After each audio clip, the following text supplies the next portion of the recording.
Me. La la la. Welcome back to another episode of Toon Talk TV, the top animated podcast on YouTube. If you're new to the channel, be sure and like, follow, subscribe. Check out the Patreon page, patreon.com/wearethetelevision. Today we are joined with a pretty fantastic guest. From the likes of Apple and Onion, SuperJail, Beavis and Butt-head, Praise Petey, Monster Lab, Liver Sports and Astronauts, SKULLCRUSHER, a Studio Digital, basically everything in the world. The one, the only Pat Kain. Woo! Pat, how are you doing today? What's up, Pat? Thanks for having me. Yeah, hi guys. Great to meet you. Pat, so we know that you're currently in Ohio, is that right? Yeah. Born and raised there, or? Yeah, not where I currently live, but in the state. Yes, it's my it's the cradle of civilization. So, ooh, like it. So, just getting the hard question right out the way from the get-go. The hard question: what is up with fucking Ohio chili, man? Spaghetti noodles in it? Like, is that just a Cincinnati thing? Tell us. Is that a preference of yours? the preference is on the dog itself, the chili dog, the Skyline chili dog. The spaghetti. My father will eat the 5-way or 3-way, like with the, I think I've only had the spaghetti once, but it is weird. I will say the chili's good on a hot dog. Like it's just like a good chili dog to me. Nice. Love a good chili dog. So, dudes, seriously, your portfolio is one of the most impressive things I've ever seen. Is there anything out of all of those that stands out to you? Like, was there a big experience or something that you've had that stands out? Probably SuperJail would be the one that I would say like stands out the most, because it was my first job and I learned a lot at that internship at Titmouse in summer of 2011. I spent in New York City at the Titmouse studio. When they first opened up, they had been based in Los Angeles from their inception, and then they opened up this smaller studio to kind of deal with some of the smaller productions for Adult Swim, SuperJail being one of them. And I needed an internship, and it was a show I was interested in working on. So I emailed Christy Karakis, the creator, and it was very informal. They were like, yes, we need free animation help if you're offering. Now I think they have a little more of a structure of their internship programs, but yeah, I was like delivering packages sometimes and not doing animation stuff. But I learned a lot at that job, just how to like work in a pipeline, and all breaks down kind of the mystique of animate. Yeah, because I was in animation school for 1 year prior to that internship, and I feel like all the stuff I learned there, I still use a lot of those techniques and things to this day. So wait a minute, you just emailed Christy before you even know the show existed? You were just like, hey, you got anything I can help on? Yeah, this is back in the day of like before social media, because I'm like old. So this is when like blogs were a thing, and there was this blog that reported that SuperJail season 2 was being made, and they did, I think, like a little documentary on their, I think it was Vice, or maybe, I don't know. It was some blog did like a documentary, and I was like, oh, cool. And I saw like people working on Cintiqs and stuff, and I was like, oh, I'm doing that in school. And I broken up with my girlfriend at the time, so I had nobody keeping me around. I was like, I'm going to go to New York, and if I get killed, or if this is, I have nothing to live for anyway. So, so you said you were animating on SuperJail. Is that correct?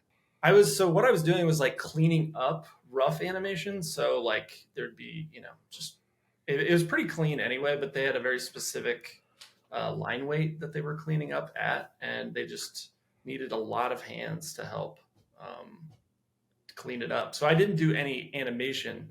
I did like cleanup, but I did have a little bit of because there was some latitude, because it was such a cheap show. You could like punch things up. So like Alice, like I gave her like stubble, like to just play up things like that. But that's not really. I'm just tracing lines, but at the time you're like learning. I was still like early in my education, so I was like learning the principles of animations and stuff too. I mean, I can't speak for everyone, but when you think of animation, people's top things that they go to is like, have you seen SuperJail? Like that style of animation is crazy. It's constant. It's fast paced. It's action. And then among that too is iconic as that is Beavis and Butthead. You fucking worked on Beavis and Butthead too, right? Yeah, So- I did also through Titmouse. So, all right. So, are you an employee at Titmouse then, or is this just like a freelance project to project basis kind of thing? Yeah, it's kind of like when a production is staffing up. That's how it's worked for my whole career. I've never been like an employee full time in like an animation studio. If it's always been just based on projects. So I like wasn't working for Cartoon Network. I was just on the Apple and Onion production, and I was on the Beavis and Butthead production. So Cool. when those things wrapped, I would roll over to another studio, or that's why I bounced around so much. So, so you worked on the character design aspect for Beavis and Butthead. Is that correct? I did a little bit. It's more, I did more animation.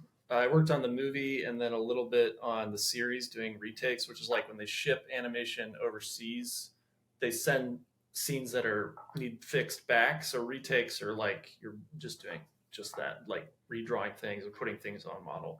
I did some character design, mainly just like the art director would do a character and then be like, hey, we need to design the mouth pack because this character talks. So can you design that? Because I was, doing animation. So I knew the style of what that should look like in animation. So I was just like churning out mouth packs. It's kind of boring. Mouth packs are. It's not, dude. It's like, I mean, maybe to you, are like you might be a little jaded now, like drawing just mouth packs or something. But to like Beavis and Butthead is one of my all-time favorite cartoons, and to be able to create that with other people is amazing. Yeah, it's the one I say now that most people know. I used to say like Apple and Onion, like, oh yeah, a few people know that. But all the other shit I've worked on, even SuperJail, like I'm mentoring a student right now. And I was like, I started out here. She's like, oh, I've never seen that. I was like, Oh, what? that's cool. But that's how I know I'm old. Well, did you watch the old Beavis and Butthead when you were growing up? Yeah, my uncle and my dad, I remember watching it and then like flipping it to basketball or something when I would walk into the room. But there's just something so boring about. In that same way as South Park, like you're just like this passes for animation, and they're saying really messed up stuff. And when you're a kid or a young teenager, that's just pressing the button of like, I want more of this. But no, I felt when I was working on it, I was like, I think everybody, even though it was all remote, it felt like this is awesome that we're all working on this. I think everybody knew it was a big deal that Mike was coming back and doing more, with these characters and whatnot. So those characters, they're iconic characters. I feel like when you look back at it, like the early episodes and stuff, even though it was very crude animation and like you could see a lot of mistakes in it. There's something that people are drawn to about that. And I feel like in these newer episodes, much tighter, they looked a lot more fresh. Can you tell me a little about like some of that transition? You know what I mean? Like, was there any art direction saying, maybe we should make this a little cruder or make the line weights a little off, opposed to what we got out of it?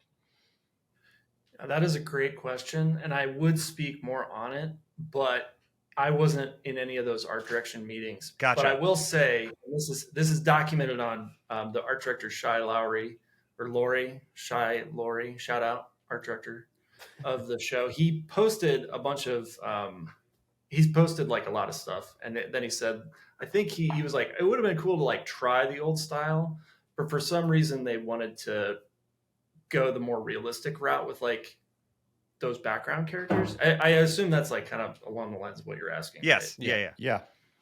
Yeah. So there was I think there was a concerted effort to like update them to be more realistic, maybe to highlight the contrast of like how weird Beavis and Butthead are. I'm sure there's all kinds of reasons why Mike wanted to do it that way, but it was not told. It was just like, this is the way it looks, follow the guides, and that's how we're doing it. Interesting. So that was all remote. I didn't know that. You guys, you never got together with people and worked in an office for that? It was all from home? It was in the midst of the pandemic still, and I'm trying to think of what like was going on in the world at the time, but it was like post it was post like the immediate danger, but animation didn't stop. Everything went remote the next week. I remember when I was on Apple and Onion when the pandemic started, and you know, we didn't let that stop us. And it's just kind of like, I think people enjoy the hybrid or fully remote aspect of animation because it's just kind of more comfortable. You eliminate the commute. I had an hour long when I was living in California. I had an hour long commute each way, so it was 2 hours of driving just to like sit in a cubicle and draw. And I love being around my coworkers and shit, but I just wasn't into that. Yeah. I think some people may have worked in studio at like either, but Shy, the art director, he's in New York, and Mike was in Austin and LA, and then there was a bunch of people in LA, but there was people in like Kansas City and Oregon and maybe even other places like I didn't know about. That's So cool. it was scattered all over. It was pretty tight though. Nice.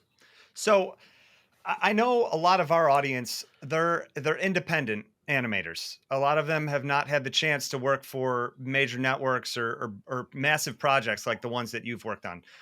So I would love to hear from you, like kind of unveil some of the major aspects that you kind of saw by working on a major network series for the first time. I'm trying to think of the most diplomatic way to answer that question. It was cool to work on any of the productions I worked on. Beavis and Butt-head, all of them are, but there is a lot of, there's a lot of feedback, a lot of notes. When there's more money involved, there's more bullshit to deal with, and cooks in the kitchen. And when you're just like a scrub animator, I mean, I've directed my own stuff. I directed like my A Studio Digital stuff. I directed, so and those producers, they're associated with Bento Box, and they kind of have like a budget, and they're like a slush fund of development money, and they're like, just make whatever. And the notes were like very little, unless something maybe wasn't clear. But for something like, there was just stuff I'd be like, I'm doing a 20th retake on this, even though Wow. It's, when it's something like they have the budget to do it and they want to get it right, they want it right. And I want to, not have my scene cut or get fired or whatever. So you're just like, it's just kind of like, I can't win as many arguments as maybe the art and I'm not privy to any of those conversations either. Like, although higher level stuff, it's like they're deciding the direction and you're trying to do the director's vision. So you're trying to like, just be their hands basically.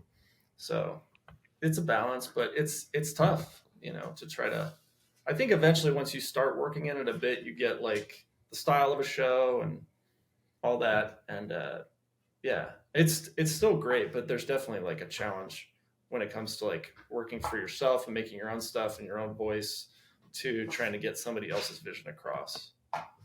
You mentioned a little bit about your personal projects that you've worked on, and one of those is your Party Crypt series that you have. Yeah. How does creating like a comic in a graphic novel help you in an animation perspective and vice versa? Like, do you see that some of the skills that you're using for that help you in another area? Can you talk a little bit about that? Yeah, they're definitely like creative cousins in a lot of ways. People that do comics, I think, blend really well in animation because you're telling stories, especially with like storyboarding and whatnot. It's like very similar. I'd say it's kind of nice to bounce back and forth. Obviously, animation pays a lot better than comics work. Yeah. There's a ton of super successful independent artists that, they don't even have like a book through Fantagraphics or Image, and they're just making indie, and that's great. They're selling like originals, and it's awesome to see people like that. But I consider my comics work just like my hobby that pays for itself pretty much. And I like not, we talked about notes, like I feel like a little bit, and I don't like having to deal with notes in my own stuff. So I don't really pitch comic ideas. If I want to make something, I just make it. Like with this past Party Crypt 2 that I put out this year, and I did put out another Rorg, which is it's like my Barbarian series. Yeah. I just like I don't know. I think kind of jumping around and doing different stuff kind of helps you from becoming locked into a style of drawing and flexes different muscles. It's like going to the gym and like working out different muscle groups. And Kind of sticking with that, what's your creative process like? Are you the type of guy that kind of just locks yourself in a room and just draws every day, or you only start going at it when inspiration strikes? Like what's that process like? I think just working in animation and having like deadlines for the better part of 10 years constantly looming, just you're built to just work from 9 to 5. But I draw all the time anyway, so I'm Okay. drawing on the sketchbook when I'm watching a football game or whatever. I'm Nice. just always drawing, but I will I don't know. I'm trying to think of it. I guess the best way to break down my creative process is like an hour, like looking at things and then like time blocks. Like, okay, I have an hour. I'm spending 30 minutes of it thinking about what I'm drawing, 15 minutes drawing, and 15 minutes erasing. So it's like it's really hard to describe. Yeah. So I need like 3 hours to get or 4 hours to get like one decent hour. I feel that way when I'm writing too. It's the same, man. I'm just sitting there at the keyboard thinking about what I need to write. Then 15 minutes, and then I'm like, wait a minute, I'm kind of hungry, and then it's going down, and it's just like you're like there's a spot of there's like a stain or something. Exactly. I need to dust my desk. That's more important than this job I'm getting. Well, okay, so you talked about a lot of jobs on other people's shows and stuff, but you do make a lot of your own cartoons. And I think there was you said you did some under a Studio Digital, and you have SKULLCRUSHER too. What's the difference between those two? What's the process between those two? Because I believe didn't you say Studio Digital is sort of like a semi kind of network? Yeah. I don't think I'm telling too much out of school here, but they have development money that they use for TikTok videos. Bento Box like gets money from Box, and then they have no notes on that, and it's like just make whatever you want. And cool. So that pays. SKULLCRUSHER doesn't. Yeah. SKULLCRUSHER literally just me and Rudy. That's the main difference. I like both. I like doing both of those different types of projects. But like Rudy and I, and maybe Rudy, you're gonna have questions about that later. But like Rudy and I's relationship is very much like a 2-person band, where he does his thing, I do my thing, and then we just kind of put things out into the world. So Rudy told us a little about this, but you guys didn't really you guys didn't know each other previous to doing this.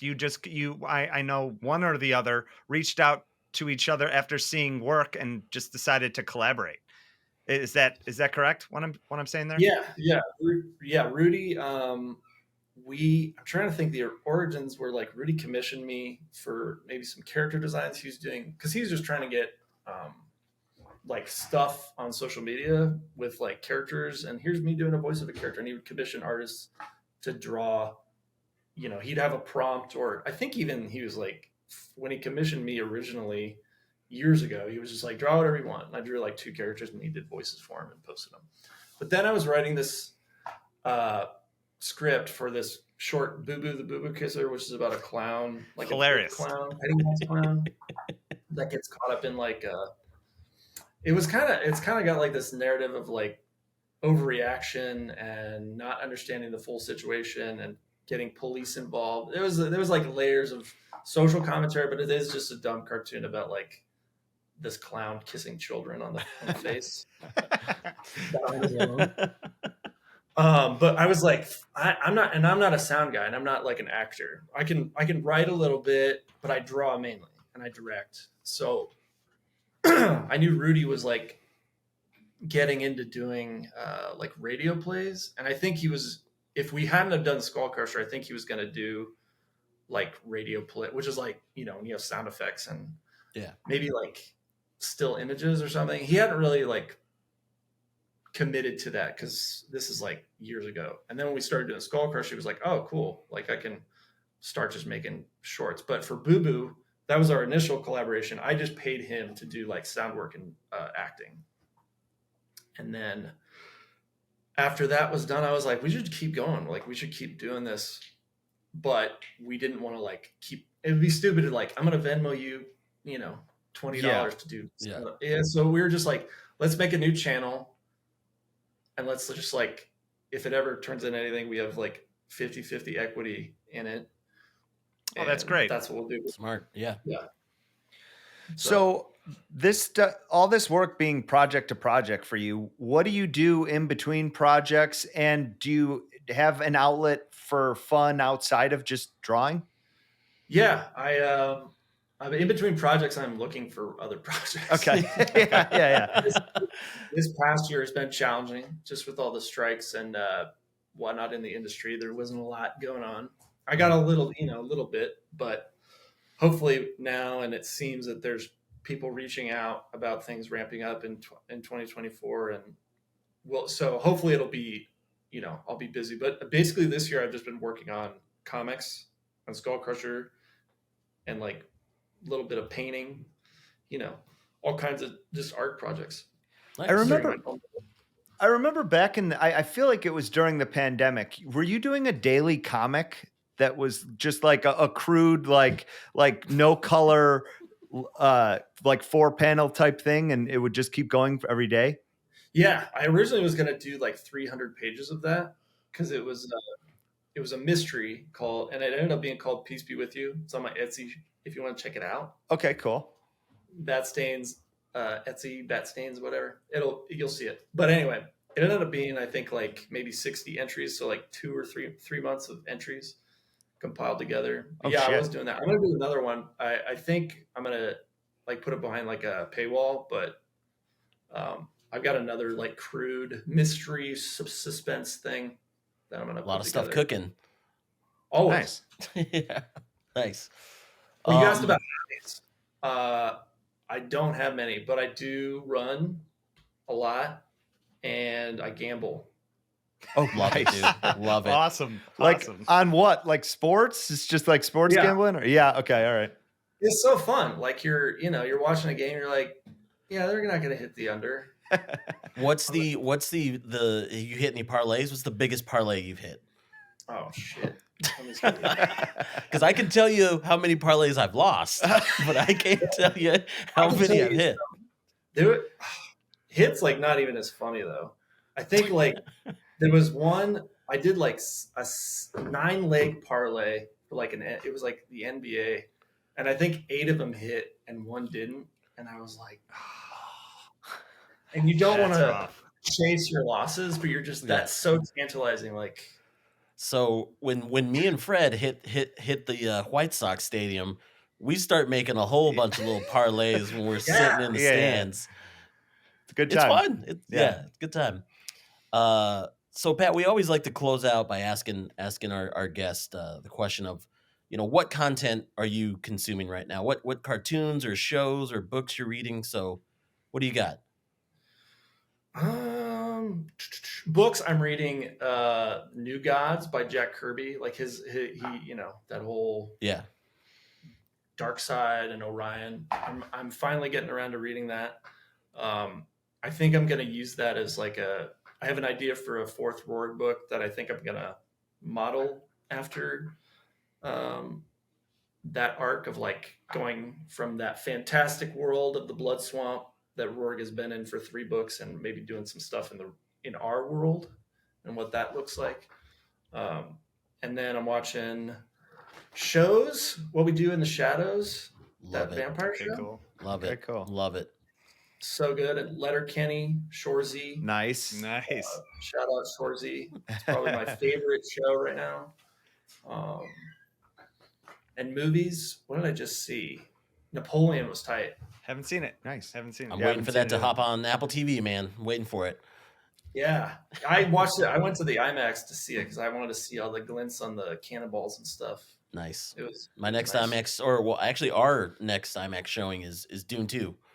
Gotta get Dune 2. Yeah. Yeah. Dune was. When's Dune 2 coming out? March 1st. Oh my god. Right around the corner. Wait, has it been a year and like 2 years between them? Then It was supposed to come out in November. my God, Yeah. what's the problem? I don't think they're ever gonna finish the entire series, all the books into movies. I think they'll stop. Is that after, possible? Like, no, Yeah, they're I like don't think it's possible. no, Yeah. it's not. It's not. Dune Messiah would be kind of cool, like to see Chalamet and like old man Chalamet. Yeah. Oh yeah. See Yeah, if that would they be- if they use practical effects or they digitize him to make him look old. Yeah, everybody would be pumped too because Duncan Idaho will be back, Yeah. right? Yeah, he'll be back through the entire thing. Yeah. Spoiler for anyone Hey, watching. whatever. Yeah. Spoiler for a book that's been out for 30, 40 Yeah, years. right. Not really a spoiler. I feel like, and that's a big gripe I have about. It's like, hey, you don't want to know how the Titanic ends? Too bad. Yeah. It's not That's about how I how it feel with ends. Bob. It's about how you get there, man. So Yeah. That's how I feel with Bob sometimes because he drags his feet on watching shows, and I'm like, dude, it's been out for a month now. Like I'm about to talk about. give me my how it time. fucking No, ends, dude, you look at all like the short notes before anything even comes out. Yeah, man. you're reading like the cliff notes spoilers. for sure. I'm a spoiler guy, but Mick likes a spoiler. So, anyhow, Pat, thank you so much for joining us on this saga, and thanks for answering our questions. Once again, we'll link all of Pat's stuff in the description below. Give us that like, follow, subscribe, check out the Patreon, and we will catch you guys on the next tune. Pat, thanks again. Thanks, Thank Pat. you, Pat. Yep. See ya.